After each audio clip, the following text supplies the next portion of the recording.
മനസ്സിലാക്കണേ, വിജയം എന്ന് പറയുന്നത് ചുമ്മാ വിജയിക്കത്തില്ല. ഒരു കോമ്പറ്റീഷൻ ഉണ്ടെങ്കിൽ ഒരു വിജയമുണ്ട്.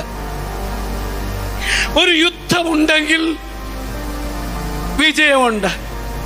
ഒരു ടെസ്റ്റ് ഉണ്ടെങ്കിൽ വിജയമുണ്ട്.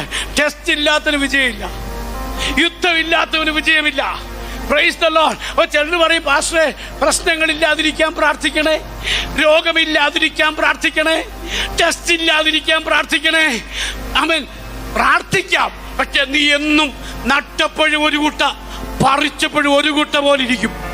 എന്നാൽ യുദ്ധമുണ്ടെങ്കിൽ, ഒരു സ്പിരിച്വൽ വാർഫെയർ ഉണ്ടെങ്കിൽ, ഒരു ടെസ്റ്റ് ഉണ്ടെങ്കിൽ, ഒരു പരിശോധന ഉണ്ടെങ്കിൽ, അതിൻ്റെ അർത്ഥം നിനക്കൊരു പ്രൊമോഷൻ ഉണ്ട്, നിനക്കൊരു വിജയമുണ്ട്, നിനക്കൊരു ഉയർച്ചയുണ്ട്.